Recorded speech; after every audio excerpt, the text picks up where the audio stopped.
It's been described as a masterpiece and a singular journalistic performance. The book, Mother Emanuel: Two Centuries of Race, Resistance, and Forgiveness, examines the historical context of the racist mass shooting that claimed 9 lives in Charleston in 2015. Here to talk about it is Jacksonville native and senior New York Times investigative reporter Kevin Sack. Good morning, Kevin. And it's so great to be with you. I'm so glad that you're able to be here and be here in person. Um, so you were not living in Charleston at the time that this tragedy occurred, and you're typically not like a breaking news reporter. So how did you get on this story in the first place? That's right. At the time that this happened, I was on our investigative team, the Times' investigative team, living in Atlanta. And I was sitting at home watching CNN as the first reports came over in real time, and literally looked up from my reading when they said that this had happened at an African Methodist Episcopal church. I had never heard of Mother Emanuel at that point, but they had not released any detail yet about the shooter, his race or his intentions. But just the fact that it was an AME church sort of made my heart sink. I um, just suspected that this was going to wind up being the hate crime that it was. And I had written a lot about race over the years in the South, and particularly the intersection of race and faith, race and politics. And so I had a natural interest. I immediately started Googling the church because I had no real sense of the place, and began to see just the basic outlines of this remarkable history, that it was the oldest AME congregation in the South, that it had been formed in this audacious act of rebellion, a withdrawal by thousands of African American Methodists from white controlled churches in Charleston. It had reformed during Reconstruction, and the pastor during Reconstruction had gone on to become one of the 16 Republican African American congressmen elected during Reconstruction. It had a storied civil rights history.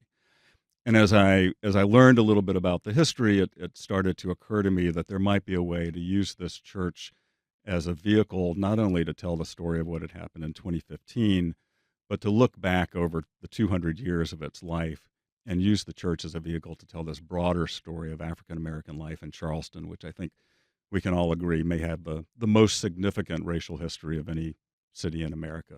46% of all enslaved Africans who disembarked in North America did so in the port of Charleston. And of course, the Civil War began there. So the church really became a template to tell this larger story. And this story does go so far beyond the crime. In many ways, it's about a lot of things other than that. The history of the AME Church, as you mentioned, the history of Charleston as the busiest slave port, and kind of the enduring legacy of slavery and segregation. Um, but one really striking element of the book is this focus on forgiveness, and you kind of begin with that because it manifested as a theme almost from the earliest days after the shooting. Can you just remind us what role the families played in planting that seed that kind of becomes a theme for the book? This literally started the day after the shootings. The following night, there was a memorial service at a high school where one of the victims had taught and coached, and her son, Chris Singleton, the woman's name was Sharonda Singleton. She was one of the ministers at the church. Um, Chris and his sister Cameron walk out, and a British TV reporter thrusts a microphone in their face, asks them what they're feeling, and Chris just instinctively says, we're feeling nothing but love right now. There's nothing but love from our family, and we already forgive him for what he had done." The next day, there's a bond hearing, the first court appearance for the killer who had been captured in North Carolina the morning after the shootings. And at that bond hearing, 5 family members, none of them knew that they were even going to be afforded an opportunity to talk in court, but they were. And when they did, each of them walked up to the microphone, and one after the next offered some expression of forgiveness towards the killer. They hadn't seen Chris's interview or heard it, but it's almost like they were channeling his words. And so, yes, from the get go, part of what drove my exploration was, wow, what is this all about? I think, like everybody, I was simultaneously awestruck by what had happened in court that day, and befuddled by it. And I wanted to know more. How had that emerged from the tradition of the Black church? And so part of what really drove this work for the better part of a decade was the notion that somewhere within the history of the congregation and the history of the denomination might lie the answer to that question. Um, what did those expressions of forgiveness really mean within the context of centuries of Black suffering and within the context of Black Christianity? And early in the book, you talk about this forgiveness. You say you describe it as quote a time-worn survival mechanism, a tactic that had helped African Americans withstand enslavement, forced migration, captivity, indentured servitude, segregation, discrimination, denial of citizenship, and the constant threat of racial and sexual violence, with their souls still somehow intact. And you continue, this, after all, has been the story of African people and their descendants in the South Carolina Low Country for nearly 500 years. And really, the book sort of encapsulates all of that. And you do this deep dive and a really difficult read in a lot of ways into all of that. Um, but you also talk about, the discussion of the role of forgiveness and the complexity of it. Not everybody that witnessed those statements of forgiveness endorsed them. Many people thought it was a form of accommodation. And it's interesting because the theme of accommodation also emerges in this book as Mhm. kind of like a counterpoint to the notion of forgiveness. That's right. And I've interviewed all of the folks who express forgiveness, and to a one, they will tell you that it was not premeditated or planned. They describe it in mystical terms, really, that it was God talking. They were merely the vessel. Chris Singleton tells me that he still can't believe that the words came out of his mouth, but he knows that it was God because he still feels this way about forgiveness. Those folks were not talking for everybody in the community, everyone in the church, even everyone in their own families. There were families that were deeply divided over the decisions by some members to offer forgiveness. And as I talked to them, it became clear to me that the forgiveness that they offered was less for the killer, Dylan Roof, than it had been for themselves. That it really was this survival mechanism that had been adapted by African American Christians over the generations as a way to get through, a way to get by, a way to get out of bed every morning and put one foot in front of the other in the face of the oppression and discrimination and mistreatment that they have faced over the years. And the more that I heard, the more that I thought, spoke to a lot of theologians about this. Um, it started to feel to me that really what was going on was this was a reclamation of agency by people who had been victimized, and it was a statement that the victimizer was not going to control the rest of their lives. One of the folks that spoke at the bond hearing, Anthony Thompson, himself a pastor, and the widower now of Myra Thompson, who had led the Bible study that night, told me that what forgiveness had done for him was it meant that he was not going to make a lifetime partner of this guy, and that made a lot of sense to me. That was the phrase he used. That was the phrase he used. And so, to me, I think that forgiveness in the context of that it happened at Mother Emanuel, while yes, some of the community saw it as accommodationist, and I understand that. I really thought that it was its own form of resistance. For the ability to forgive was the one thing that could not be taken away from these people by their victimizer. If you're just joining us, we're talking with reporter and author Kevin Sack about his new book, Mother Emanuel: 2 Centuries of Race, Resistance, and Forgiveness in One Charleston Church. You can join the conversation. Give us a call at 904-549-2937. You can also email First Coast Connect at wjct.org, or you can reach out on Facebook, Instagram, or X at FCC On Air. We've got a call from Wells on the South Side. Good morning, Wells. Go ahead. Good morning, Ann, and good morning to your guest. This seems to be a book that needs to be in our schools. It needs to be part of the curriculum. The question here is, will this book be banned from our schools? To Tuesday night, tomorrow night at 5:30, Prudential Drive, School Board Headquarters. There will be a rally outside before the meeting starts to protest the removal of DEI from our school district. I want to invite all your listeners and viewers to participate in that rally. Going back to the question of whether this book will be available to our children, race is connected directly with the economic structure that we live under. And one of the reasons why this information is kept from our children is to perpetuate this false ideology of white superiority. And I'll just leave it at that. And I want to thank the author for writing this book. Thank you. And thank you, Anne. Thanks, Wells. Just briefly, what time is that rally outside the school board headquarters? 5:30. All right, thank you. So there is a discussion, as he mentioned, Kevin, tomorrow night about removing DEI from all local school district policies as a goal. And obviously there's been a much larger debate in Florida about how we teach history, how we teach Black history, has been particularly controversial. Can you talk a little bit about whether those discussions played into your interest or decision to write this book? Mhm.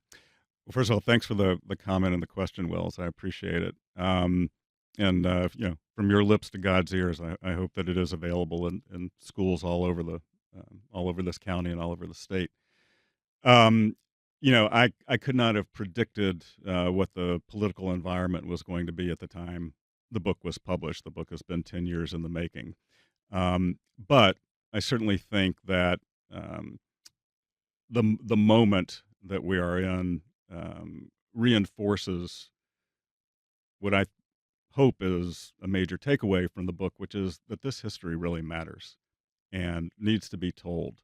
And yes, I certainly think that we are now facing an environment both federally and in the state where this history is being diminished, denied, ignored, erased, and I think we do that at our own very real peril.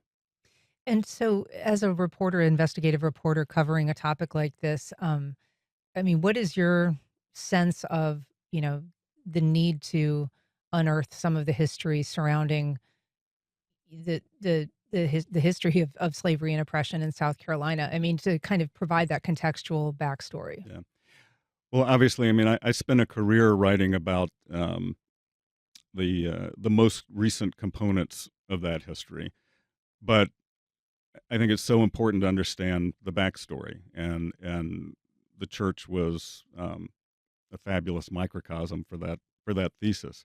It mattered very much what happened on June 17th, 2015, but it particularly mattered because of everything that had happened in the 200 years before. And part of what really drove my curiosity was the notion that the church should not forever be known only for what happened that night, and that people should understand why it mattered so much that the killer had targeted this particular place. It doesn't always matter. Sometimes a target can feel sort of random. And I don't know that the killer in this instance knew all that much about the history of the church, but he certainly understood that it was a historic Black church, and he certainly had some visceral sense of the role that the Black church played in the Black freedom struggle. And so I think that component of the targeting was very deliberate. And I thought it mattered that people know about the 200 years that had brought the congregation to that very horrible moment. And you get very, deep into the history of the AME Church, which its foundation was breaking away from kind of the Methodist Episcopal Church that it had been a part of, and so it is formed in this radical act that really was, a, a an insult, a reaction to white supremacy, and you get into how churches at the time were kind of integrated on a level but it wasn't in, it was a form of supervision, a form of keeping, people who were enslaved or free blacks from worshiping freely and on their own. That's right. So, the Methodist denomination, founded by the Wesley brothers, made its way across the Atlantic and took hold, particularly in the Mid-Atlantic states and areas like Philadelphia, Maryland, Baltimore, and the AME, African Methodist Episcopal denomination, split off from it in Philadelphia around 1816, um, after a series of insults to the black worshiping community in churches in Philadelphia. The straw that broke the camel's back there was that leaders of the black leaders of the congregation walked into a service at St. George's Methodist Church one Sunday and were told to go to a different seating area that had been designated for them, and they were literally lifted off their knees during prayer to do so. At which point, Richard Allen, who was the founder of the denomination, led this walkout from that church and formed his own denomination. Almost the exact same thing happened in Charleston a year or so later in 1817. Um, in Charleston, the Methodist churches were dominated in terms of membership by their African American members, very few white members. And this was explicitly because the denomination had formed very much as an abolitionist faith at that point. That changed later on. But um, because of that, you had this governance problem of large congregations of enslaved African Americans worshiping in churches that were controlled by small numbers of whites. And eventually, there were political differences. The straw that broke the camel's back in this case was the construction of a garage for a horse-drawn hearse over a black burial ground. And at that point, um, Richard Allen's doppelganger in Charleston, a man named Morris Brown, who was a free person of color and a shoemaker, a man of some means, led this walkout of thousands of African Americans from white-controlled Methodist churches. And they very quickly purchased a piece of property in Charleston Neck and built their own building. Um, that was immediately perceived as a threat by the white population, and a severe one. This was unthinkable. And there were mass arrests. Um, Leaders of the church were jailed. Services were raided. And then eventually, 4 years later, after the discovery of a slave insurrection plot that was tied closely to the church, known as the Denmark-Vesey conspiracy, the church was literally dismantled, board by board. Dozens of men were arrested and tried. 35 were sent to the gallows. 17 of them, fully half of them, were members of the church or in some way associated with the church. Almost seemed to me like it was the church itself that was on trial. And you talk about that, the fears of a uprising being very, predominant in white Charleston at the time. And you talk about this idea of a breakaway church almost akin to spitting in a white man's face. It was just that unthinkable at the time.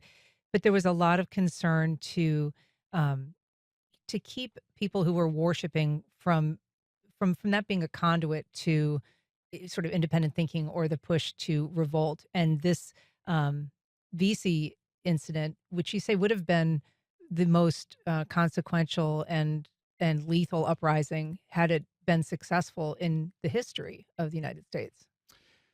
Yes, and it was only discovered because there were enslaved people who were concerned about the blowback and went to their enslavers and reported on the plot that was in the making.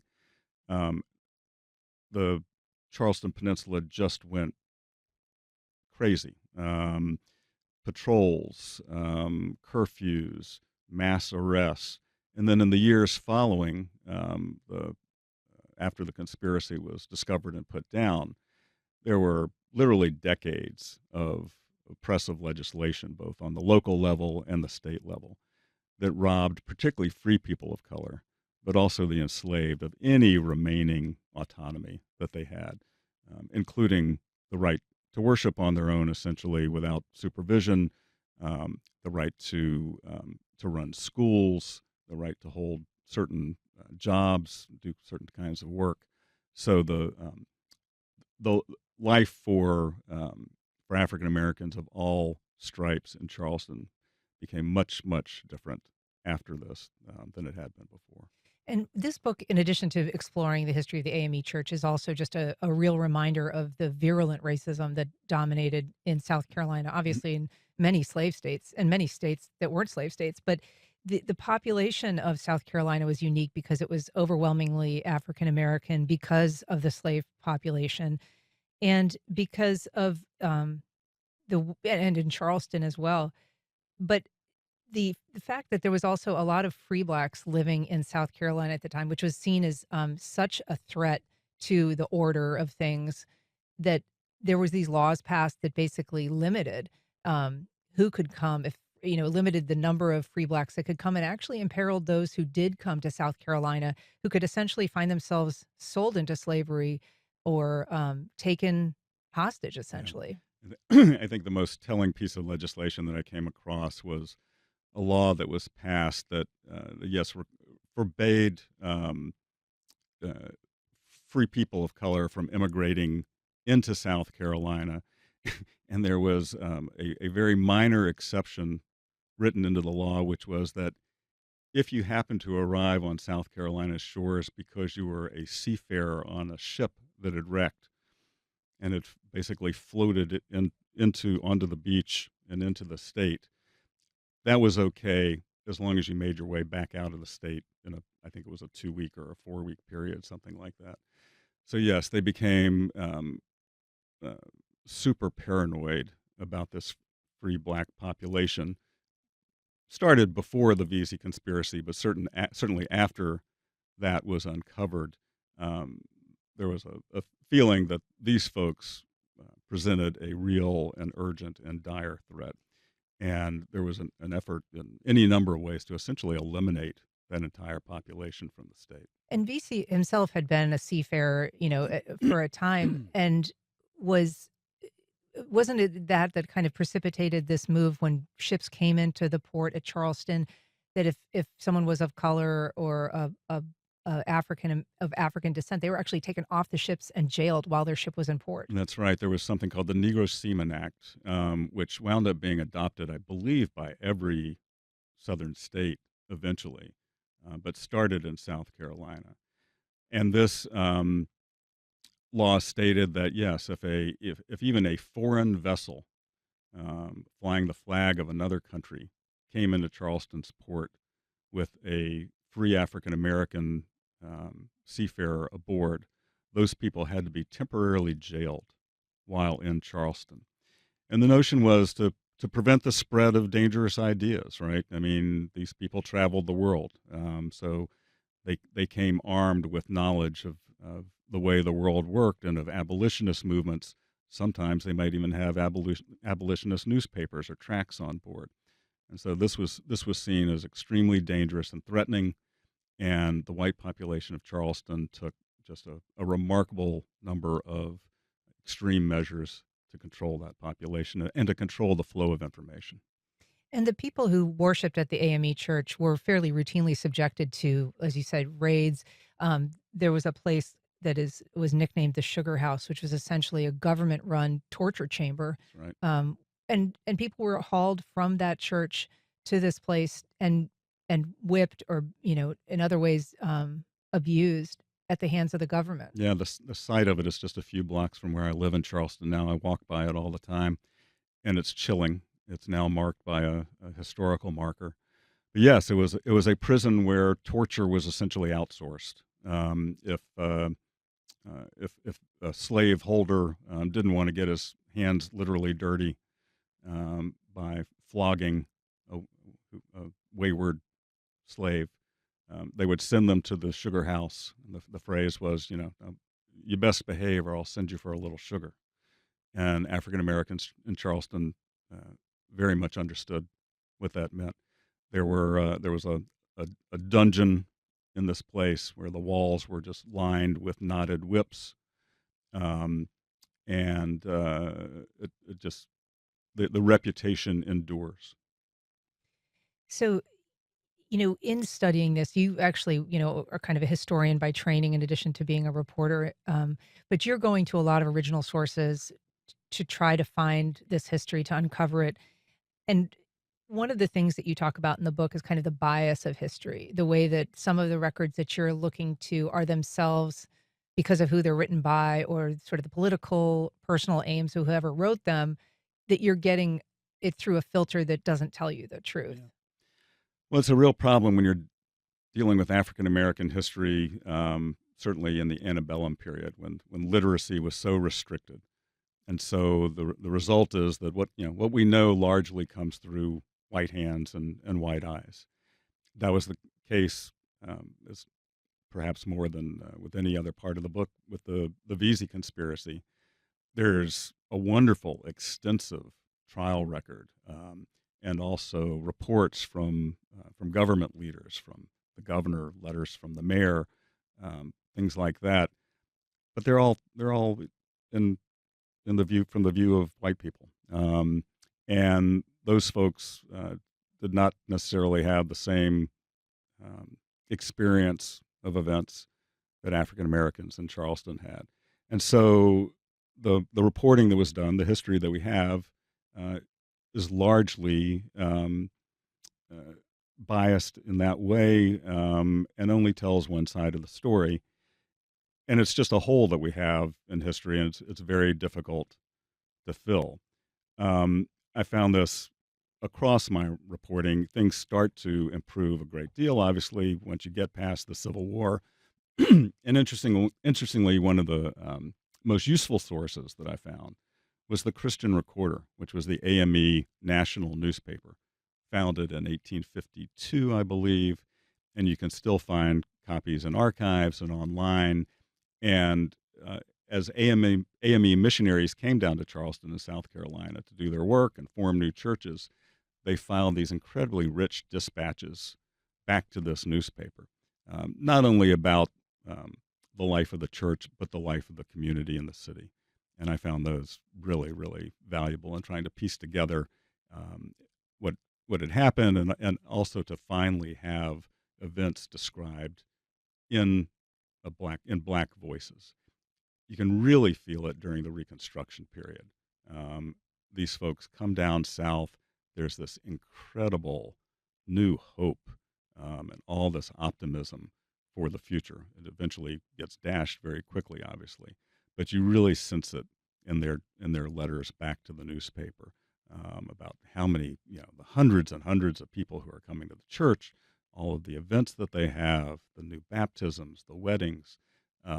There's a real vibrancy that comes across. Yeah, it is a very compelling piece of this book is the optimism, as you say, of that period of Reconstruction, which so often is kind of because it was pulled back and ultimately a broken promise is something that we don't necessarily spend a ton of time digging into, but the optimism of the voter registration, the people who were being elected, this astonishing period of going from abject slavery to empowerment, and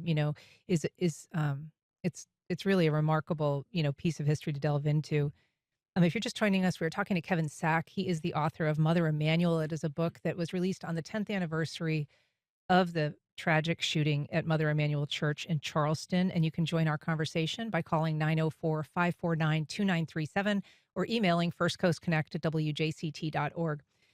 In terms of the bias of history, you have this marvelous example of two people who interviewed the same formerly enslaved woman within a short period of time, and they came from very different perspectives. Susie Hamlin was her name. And it is remarkable. There were hundreds and hundreds of formerly enslaved people who were interviewed during the New Deal, by by people who were working for the WPA, and they they compiled these slave narratives. Well, one of them is Susie Hamlin's. The thing that's remarkable about her narratives are that she actually was visited twice by correspondents for the program, once by an African-American man and once by a white woman. And both wrote up their reports, and both are available. And she tells totally different stories to the two of them. With the white woman, it's all acquiescence. It's an accommodation. The woman asks her at some point. She's telling the woman about the work that she did, and that much of the money that she would earn for the work that she did When she was outside of hired home, out. when she was hired out, Yeah. would go back to her master. And the woman says, "Well, shouldn't it have been that way? Because he owned you." And she says, "Well, of course it should have been that way, because I was his, and he needed to make something for my labor." Later on, she's interviewed by an African American man, and in those conversations, she is unblinking in describing the brutality of enslavement, the whippings, the burnings, the mistreatment. Um, as I recall, there's one point that was particularly affecting, where she talks about how during slave weddings, the preacher would not say, "Let no man put asunder," because the day after the marriage, the family would be broken up and one member sold to another plantation.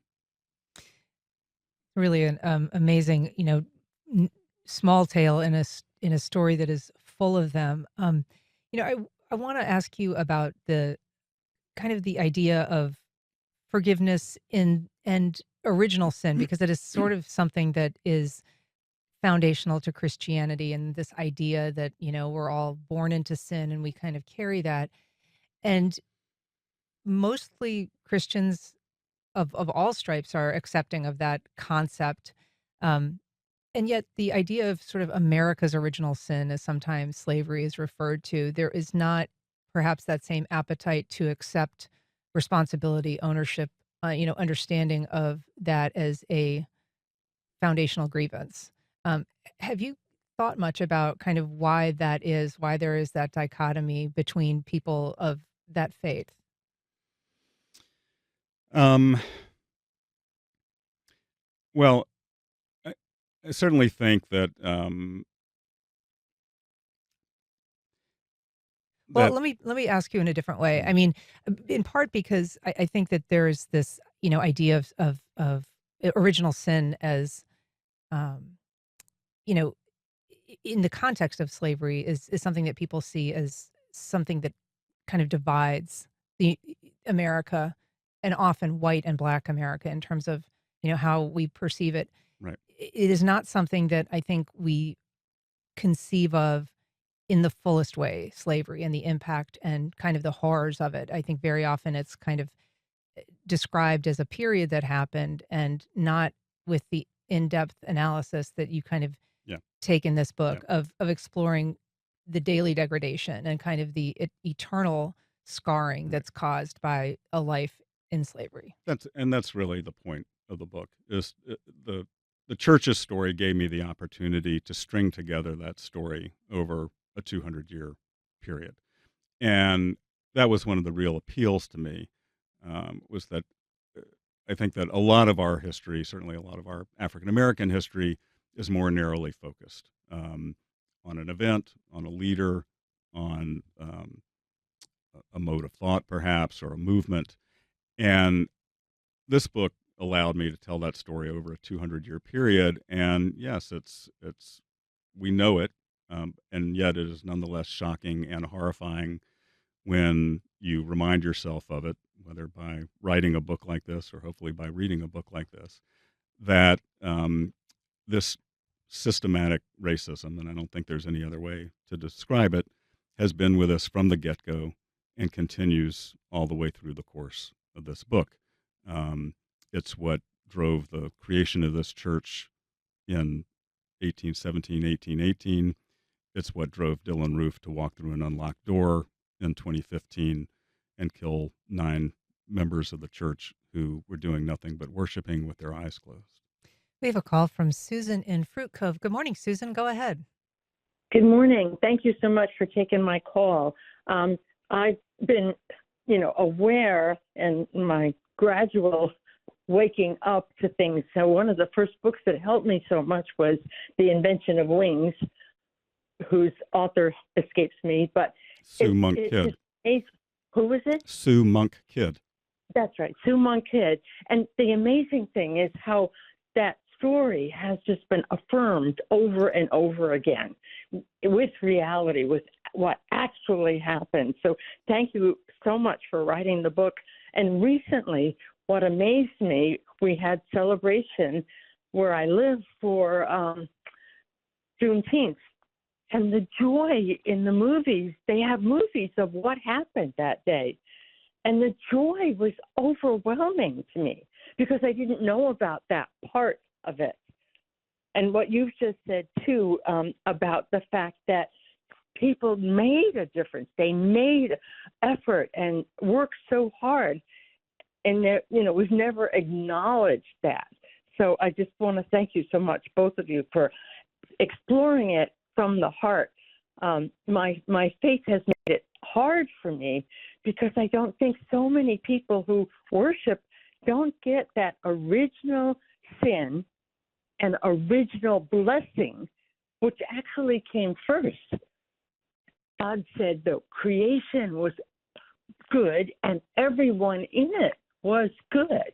Mm-hmm. We acknowledge we failed. Original sin is true, but before that was the original blessing. And I just seek for people to explore that in their everyday life. Susan, thank you. Appreciate it. Yeah. Yeah, I appreciate the comment, Susan. One of the things that really struck me about the shootings at the very start was just what a commentary it was on the persistence of extreme racial violence, right? That in a post-civil rights age, I mean, we had litigated, we had legislated, we feel that things are progressing. We had elected a black president twice. People were talking about a post-racial America. This kind of incident obviously puts the lie to all of that, and brings us back to that confrontation that we have always had, and I fear must always have, with our original sin. You mentioned the election of a black president, and of course, many people will associate Barack Obama with the AME church tragedy because he spoke at the funeral for the pastor of that church and gave a very, evocative speech. Tell us a little bit about, because you write about how he created that speech, and Yeah. it's quite a story. I was fortunate to be in the room that day. I covered the speech for the New York Times. And I encourage listeners to go back and take a look at it if you've got a spare 15 minutes sometime, because while we all remember it for his singing of Amazing Grace, it really is a remarkable piece of presidential oratory. And yes, the words were all his, and it is kind of a cool story. Obama at first did not want to go to Charleston to speak at this funeral. He was frustrated. He was deeply hurt. He took this one personally, and he was very upset at his inability to get any significant gun control legislation through a Republican Congress. And he kind of felt he was out of things to say about it. Advisors eventually prevailed upon him the importance of going, I think Valerie Jarrett in particular. And he goes and doesn't really know what he's going to talk about until the scene at the bond hearing where these expressions of forgiveness are made. And then he says, that's what I want to talk about. I want to talk about grace and forgiveness and its meaning in the black church.